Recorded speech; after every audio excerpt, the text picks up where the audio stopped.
E a influência da macroeconomia, do cenário geopolítico, da combinação de todas essas coisas que trazem muita incerteza e muita nebulosidade sobre o andamento de vários ativos. A gente destaca muito aqui no Notícias Agrícolas o comportamento das commodities, mas não só as commodities, diversos outros ativos, como o dólar, por exemplo, o próprio índice dólar, os índices acionários, eles continuam muito influenciados por todo esse quadro.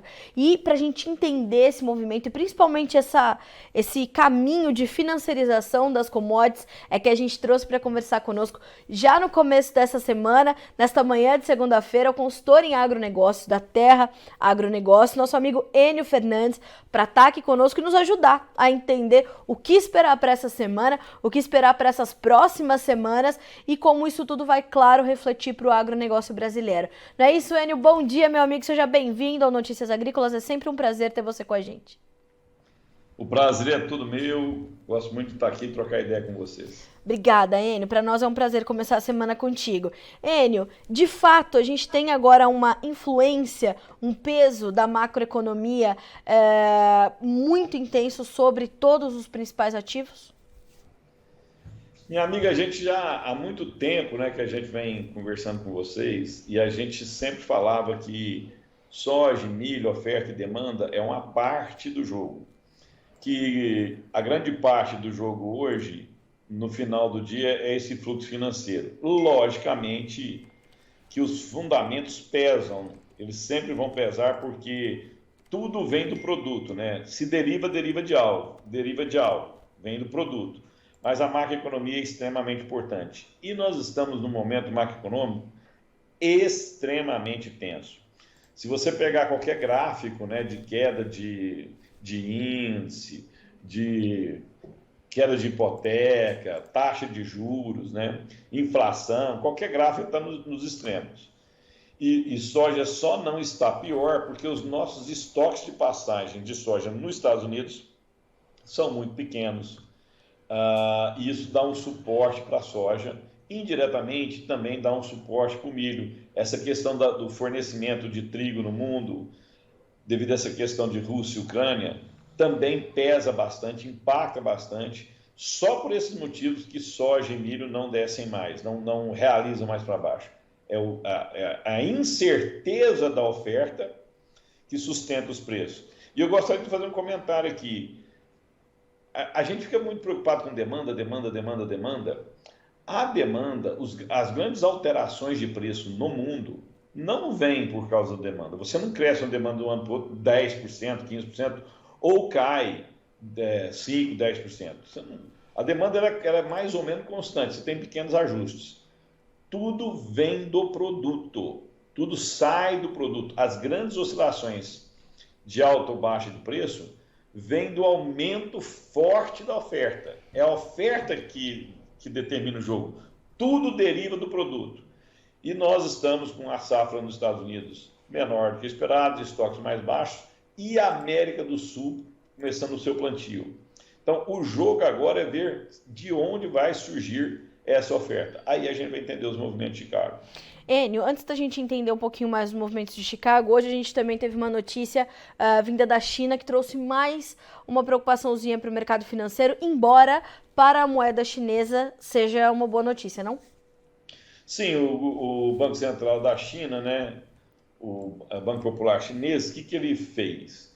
Ele taxou as operações cambiais. Quando você comprar uma determinada moeda, você vai pagar uma taxa de 20%, que vai para um fundo de estabilização do mercado financeiro.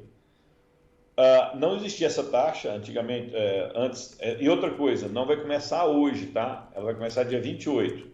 Foi noticiado hoje, mas entra em vigor dia 28 agora, quarta-feira. Por que isso é importante? O dólar está ganhando valor frente às várias moedas do mundo inteiro. Se o dólar está ganhando valor, para eu comprar a mesma quantidade de dólar ou produtos dolarizados, eu preciso de mais moeda do meu país. Por exemplo, eu preciso de mais reais para comprar a mesma quantidade de dólar, eu preciso de mais de yuan para comprar a mesma quantidade de dólar, eu preciso de mais pesos para comprar a mesma quantidade de dólar. Com essa medida, com essa taxa, teoricamente, essas negociações vão diminuir. A desvalorização do yuan ela é menor. isso daria sustentação a Chicago, favoreceria as operações de Chicago, porque os compradores chineses eles perderiam menos poder de compra, né? Agora, saiu hoje, vai ser implementado na quarta, a gente tem que observar se tem alguma nuance, algum detalhe que não foi visto, está muito cedo, mas a priori não deve impactar tanto. Tá. Enio, antes da gente entrar nessa movimentação toda dos preços em Chicago, quais outros pontos a gente tem que ter de atenção nesse quadro macroeconômico? A gente tem a recessão batendo na porta dos mercados, alguns economistas, inclusive, falando que a recessão já chegou, ela está aqui, ela está estabelecida, o mercado só precisa abraçar e absorver efetivamente essa situação. A gente tem a questão da guerra da Rússia e da Ucrânia escalando nos últimos dias, a gente tem as taxas de juros sendo elevadas por diversos bancos centrais no mundo todo. Como é que a gente tem que entender e monitorar esse quadro macroeconômico nessas próximas semanas? Bom, a macroeconomia é muito complexa. Então, eu vou pedir permissão para quem é mais profundo no conhecimento, para eu tentar dar sinalizadores para quem não estuda tanto macroeconomia olhar. Aí fica mais fácil a gente entender. Realmente, nós estamos com um processo inflacionário no mundo inteiro, e essa inflação, para ela ser controlada, não tem jeito, eu vou subir a taxa de juros. E o que ninguém quer falar é o seguinte: eu preciso esfriar a economia. Esfriar a economia, eu vou afetar o emprego. Subo o juro e afeta o emprego, eu tenho uma possibilidade enorme de entrar em recessão. Aí alguns mais otimistas podem falar: não, nós vamos ter um pouso suave, esse ajuste vai ser gradual até essa economia, até essa inflação ceder e a economia se adaptando lentamente. Isso nunca aconteceu antes, é pouco provável que aconteça agora. Para você que opera nos mercados de milho e soja, tanto do lado da demanda quanto do lado da oferta, o que você tem que olhar? Alguns sinalizadores. O principal sinalizador é o Banco Central Americano, Federal Reserve, quais são as indicações que ele vai nos dar e as suas reuniões, o quanto ele vai subir essas taxas de juros. O mercado começou o ano acreditando que no máximo chegaria no final deste ano a taxa de juros nos Estados Unidos estaria 3%, já está 3 a 3,25%. Alguns falam para o final do ano 4 a 4,25%, alguns falam até 4,5%. Acima de 4 é um choque muito forte na economia, então eu tenho que olhar isso. Amanhã, o presidente do Federal Reserve, Jerome Powell, vai fazer um pronunciamento. Eu preciso olhar isso. Eu também preciso olhar o comportamento dos preços do petróleo. Por quê? O petróleo é a mãe de todas as commodities. Ele sinaliza como deve ser a demanda por energia no mundo. Demanda por energia, demanda por crescimento. O preço do barril de petróleo arrefecendo, eu tenho algumas sinalizações de que a economia lá na frente vai ser mais fraca. Isso é 100%, isso ocorre 100% das vezes? Não. Algum problema, por exemplo, se essa guerra da Rússia com a Ucrânia escalonar a outros patamares, a gente pode ver esse barril de petróleo explodir mesmo com o cenário de recessão. Uhum. Mas é um sinal que eu preciso olhar com atenção. O outro é as taxas de juros de 10 anos no governo americano. Eu vou tentar ser mais simplista aqui. O que acontece? Uma taxa de juros de 3 anos, em teoria, ela é mais barata que a de 10. Porque lá na frente eu tenho mais imprevisibilidade. Por isso eu cobro mais, porque eu te dou o dinheiro por mais tempo. Quando essa taxa de juros de 10 anos ela está igual ou abaixo da de 3 anos, o que o mercado está falando para mim? Não é que eu tenho certeza do que vai acontecer lá na frente, mas eu tenho uma grande tendência que lá na frente o crescimento vai ser mais difícil. O desenvolvimento da economia vai ser mais difícil. Então, para eu te dar dinheiro agora, eu cobro mais do que lá na frente. A demanda por dinheiro aqui, nesse exato momento, no tempo zero, é maior que lá na frente. Por que a demanda lá na frente é menor? Porque eu não quero investir lá na frente, porque eu tenho mais incerteza, eu não sei o que vai acontecer e eu estou acreditando que o cenário é negativo. Então, se o operador de mercado, tanto na área da demanda quanto na área da oferta, olharem os pronunciamentos do Federal Reserve, o crescimento das taxas de juros, o comportamento do petróleo e ele conseguir verificar essa diferença de taxa dos treasuries de 3 para 10 anos, ele tem uma boa sinalização do que vai acontecer. Sim. Infelizmente, agora, os sinais não são otimistas para os próximos anos no que se refere à macroeconomia. Certo. E, Enio, isso faz com que o mercado, portanto, continue muito avesso ao risco, com essa volatilidade acentuada e os fundos especuladores, os fundos investidores sigam buscando ativos, portanto, mais seguros e desfazendo algumas das suas posições entre as commodities. Isso vai continuar acontecendo. O seu ponto de vista é correto na grande maioria dos casos. No caso da soja e do milho, a gente tem que fazer um parênteses. Os funds estão longos. Eles estão longos, estão mais comprados que vendidos. Né? Sim. Quando eu estou mais vendido, eu estou short. Quando eu estou mais comprado, eu tenho, entre o que eu comprei e o que eu vendi, eu tenho mais posições compradas, eu estou longos. Por que os fundos estão longos, mesmo com cenário de restrição? No cenário de restrição não tem jeito, é menor demanda. Por alguns motivos. O primeiro, os estoques de passagem estão baixos. Essa é a verdade. O segundo motivo, a demanda vai sofrer no mundo, mas a demanda por alimento sofre proporcionalmente menos. Eu não estou falando que vai ser isento essa demanda. Lógico que ela vai ser impactada. Se eu tenho menor preço do petróleo, eu tenho menor demanda por biocombustíveis, começa a sobrar óleos vegetais, biodiesel no mundo, eu tenho menores margens porque a demanda por etanol é menor, então ela é afetada, mas não é afetada na mesma proporção que de outros itens, minério de ferro, varejista, mercado de construção, ela é afetada menos. Então, os fundos têm insegurança, os estoques estão baixos, eu tenho uma recessão, pode afetar a demanda, no caso de alimentos e energia, mas é menor volume. E no final do dia é o seguinte, eu tenho incerteza da safra dos Estados Unidos ainda, eu estou colhendo.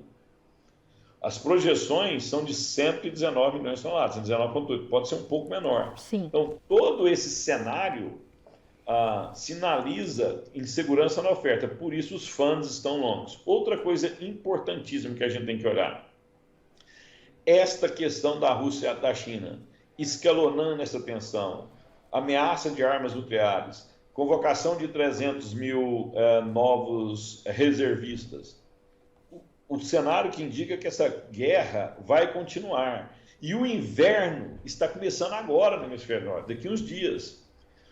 Inverno eu demando mais energia e mais proteína.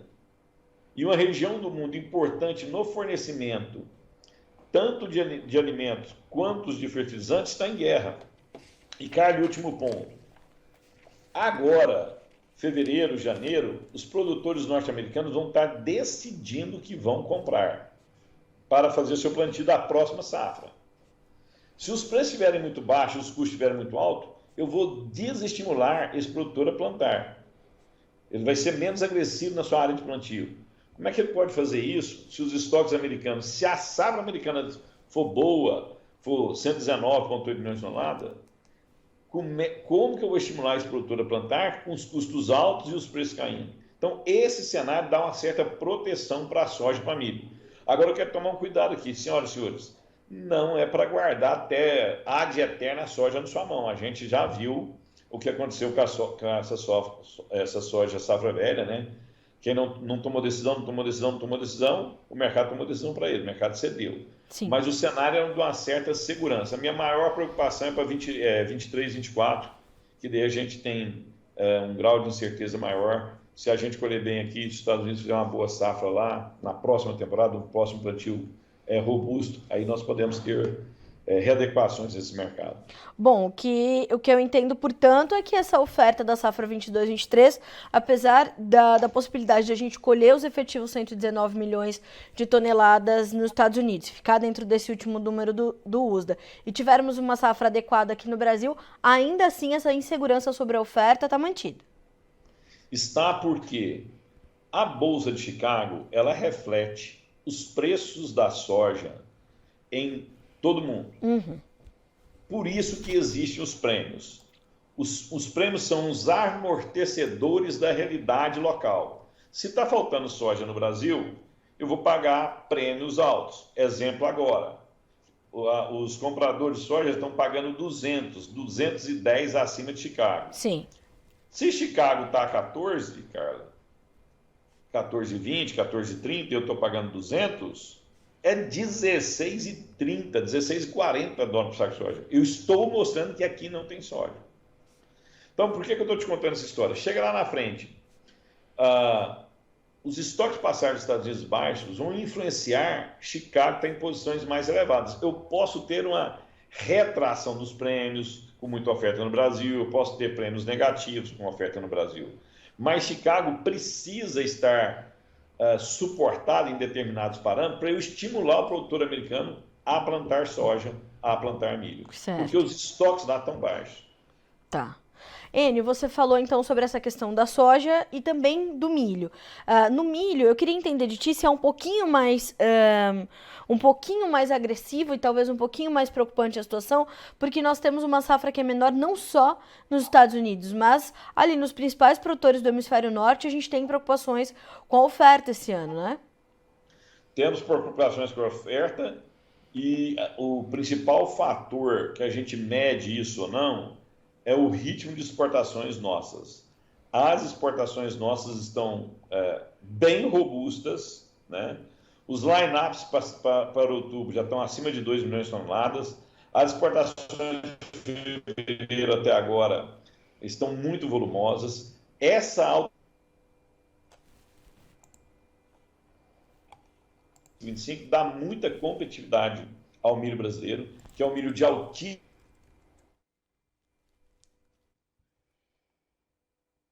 É um milho de altíssima qualidade. Poucos lugares no mundo, eu desconheço lugar no mundo que tem a qualidade do milho de segunda safra no Brasil. No mercado que está precisando desse cereal, eu tenho uma insegurança de fornecimento de trigo, tanto da Rússia quanto da Ucrânia, maior exportador mundial e quarto exportador mundial, e trigo e milho são complementares. Tudo isso me faz acreditar que nós vamos ter preços do milho suportados. Só que, de novo, nós temos limite. A gente tem que entender qual que é o limite que esse milho pode ir em reais aqui e como em Chicago. E nós tivemos, durante esse ano de 2022, várias sinalizações que milho acima de 100, 105 reais em Campinas, você tem um estrangulamento da demanda. Como a gente também viu que preços do milho acima de 7, 7,20, 7,30 em Chicago, você também tem uma retração dos compradores. Não é que os compradores paralisam completamente a compra, eles compram o mínimo necessário, tentando pressionar o mercado para baixo. Tá. Enio, ao mesmo tempo a gente tem essa questão toda cambial, né? Só hoje o dólar está subindo mais de 1,5%, supera 5,30, mas ainda muito volátil. Essa é uma tendência que também deve se manter, mas que deve ser um ponto importante de equilíbrio para o produtor brasileiro, que nesse momento está olhando todo esse contexto completamente complexo e talvez até um tanto desorganizado pelos últimos acontecimentos que a gente teve no quadro global? Nós iniciamos esse ano falando que a volatilidade seria o nome do jogo, né? Essa volatilidade continua. Se você olhar poucos dias atrás, mas poucos dias mesmo, nós tivemos a chance de comprar dólar a 5,0190. Alguns parceiros nossos compraram posições em dólar de 5,0190.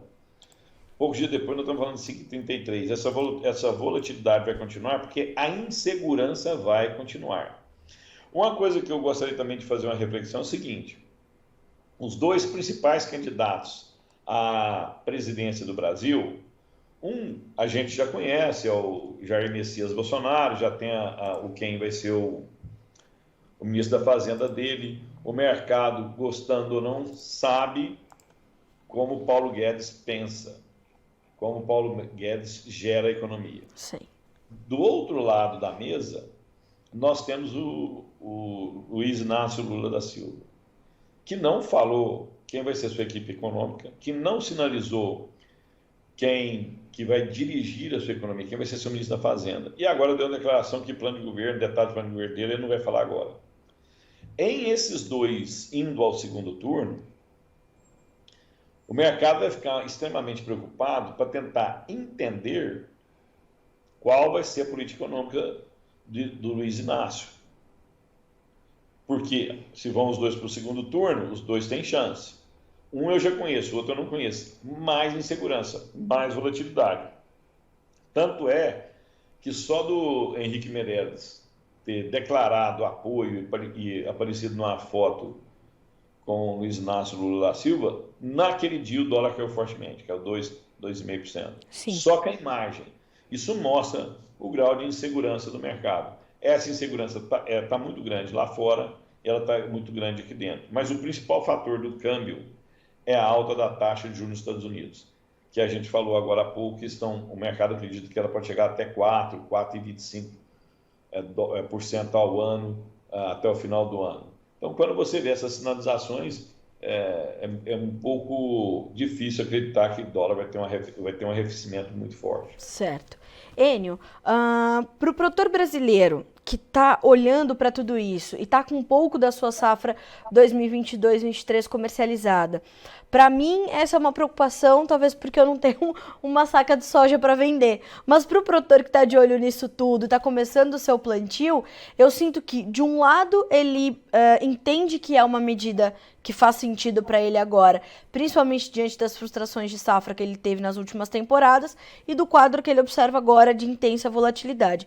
De outro, ele sabe que ele vai precisar avançar um pouco com os seus negócios para pelo menos ter os seus custos de produção cobertos e ter alguma margem para continuar. Como é que você está avaliando nesse momento a nossa comercialização de soja? E estendo a pergunta também para esse restinho de soja 21-22 que a gente tem disponível aqui no Brasil. Esse restinho de soja é fácil responder, né? Já chegou no final do jogo, ele vai comercializar agora, porque daqui a uns dias as fábricas vão parar para fazer manutenção, mesmo pagando 200 acima de Chicago. A originação não está sendo fácil no Brasil. O crush margin, que era muito positivo, está começando a estrangular essas margens. Nós estamos com um excesso de óleo vegetal, óleo de soja para fazer biodiesel, né? Eu estou tendo uma sobra. E como é que eu sei que estou tendo essa sobra? É só olhar os prêmios do óleo, né? Muito baixos, né? Então, essa soja safra velha ele vai comercializar paulatinamente. Alguns vão segurar para o começo do ano por questões fiscais ou até mesmo por questões de preço, né? Mas essa já está praticamente definida. Quando eu olho para frente, aí eu tenho uma série de questões que eu preciso resolver. Eu não preciso, às vezes eu acho que o produtor ele é muito exigente com a sua performance.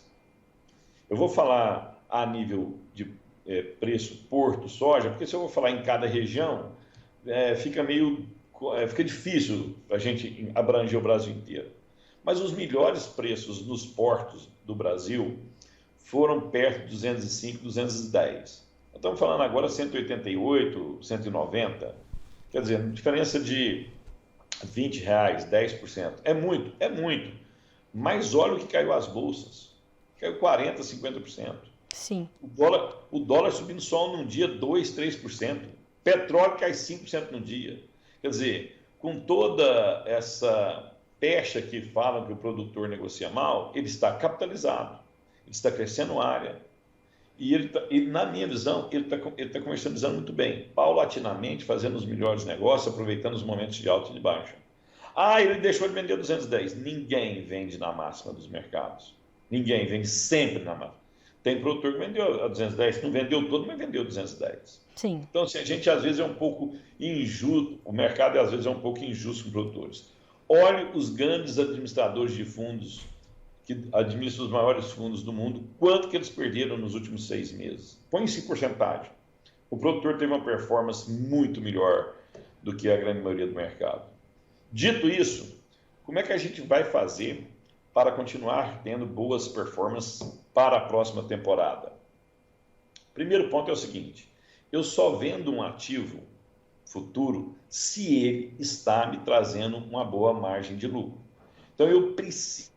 A gente teve uma dificuldadezinha aqui de comunicação com o Enio. Vamos fazer o seguinte, vamos checar os preços na Bolsa de Chicago nesse momento, enquanto a gente restabelece a nossa comunicação com o Enio, para ele terminar de nos trazer essa análise bem completa para a gente começar a semana. Vamos ver os números e a gente começa com os dados da Bolsa de Chicago. Números da soja para você na tela. Nesse momento, os preços perdem um pouquinho mais de 2 pontos.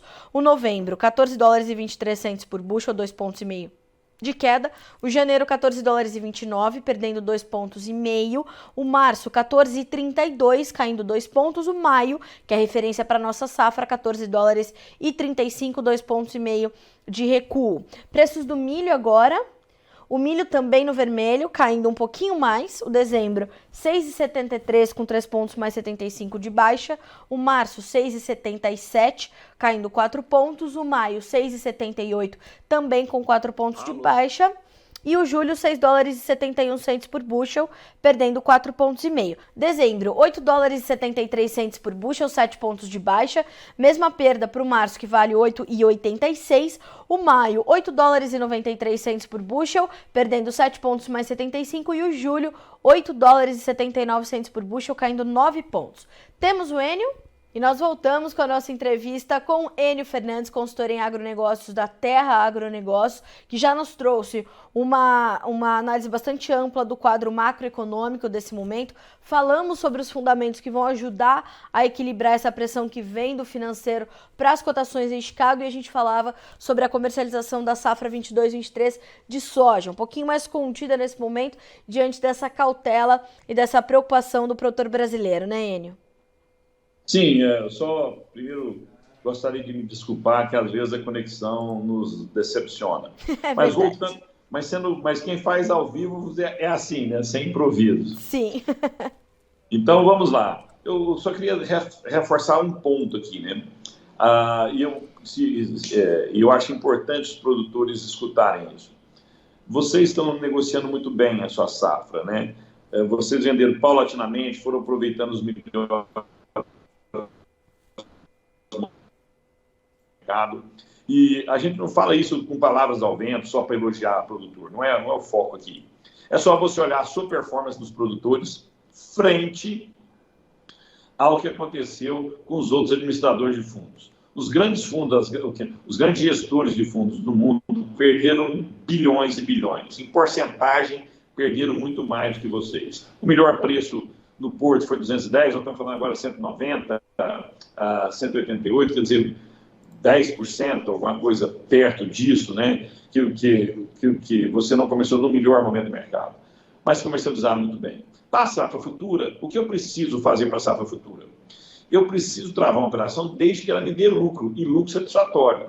Se a operação está me dando prejuízo, eu não faço hedge de prejuízo. Eu não garanto prejuízo. Mas pode queimar mais na frente. Poder pode, mas ninguém trava um ativo que não está dando lucro para ele. Dito isso, você precisa ter certeza do seu custo de produção e o custo completo, com depreciação, hora marca e arrendamento. Com esse custo na mão, você vai visualizar o mercado. Quando o mercado estiver te dando boas margens, você vai travando. E isso está acontecendo e vai acontecer até o final desse período. Segundo ponto, os produtores estão poucos vendidos. Isso é verdade. Só que, do outro lado da mesa, os demandadores estão pouco comprados. A maioria do tráfego marítimo que ocorre é da modalidade take or pay, ou seja, eu contrato o navio para vir buscar o produto aqui, independente se tem um produto ou não, eu vou ter que pagar. Então, os demandadores também estão preocupados em começar a originar esse grão. E essa disputa entre originadores e demandadores vão construir o prêmio da sua atividade. Então, acompanhar essas negociações agora, ter seu custo de produção detalhado na mão, saber qual é o seu custo e, quando o mercado te ofertar oportunidades, ir travando paulatinamente, construindo margem, vendendo na alta. O mercado está subindo, você vai vendendo na alta. Você vai construindo sua comercialização em alta. O mercado sempre deu oportunidade, vai dar oportunidade, ele tem que estar bem informado, com custo na mão, e por isso que o Notícias Agrícolas é muito importante para ele. Tenha custo na mão, tenha o seu planejamento feito, como que você vai vender, que época que você vai vender e qual margem você quer vender. Se você planeja para plantar, antecipadamente você compra o seu adubo, você compra a sua semente, planeja seus talhões, a comercialização também precisa ser planejada. É isso. Enio, eu te agradeço muito por estar conosco nessa manhã de segunda-feira, por trazer essa perspectiva bem ampla, para que o produtor possa, de fato, detalhar esse seu planejamento e aproveitar essas oportunidades que o mercado ainda tem para oferecer para ele e ele poder avançar com seus negócios. Obrigada mais uma vez. É sempre um prazer estar com vocês. Boa safra a todos, que Deus ilumine a todos. Um grande abraço. Que assim seja. Boa semana, Enio. Até mais. Até mais. Senhoras e senhores, Enio Fernandes, consultor em agronegócios da Terra Agronegócios, conosco nessa segunda-feira, para entendermos, portanto, como é que as coisas vão funcionar a partir de agora, entender que a macroeconomia continua pesando severamente sobre as commodities, mas que para soja e milho, principalmente, esse posicionamento dos fundos que estão mais comprados agora e principalmente essa insegurança sobre a oferta de ambos os produtos vai continuar dando um suporte importante para os preços, principalmente para garantir as próximas safras. Então, é aí que está a chave para o produtor fazer, inclusive, as suas contas, contabilizando, claro, aqui para o Brasil, a questão cambial e a questão dos prêmios. A gente fica por aqui com esse boletim Notícias Agrícolas 25 anos ao lado do produtor rural. Participe das nossas mídias sociais, no Facebook, Notícias Agrícolas, no Instagram, @Notícias Agrícolas e em nosso Twitter, @Noteagri. E para assistir todos os vídeos, se inscreva no YouTube, na Twitch, no Notícias Agrícolas Oficial.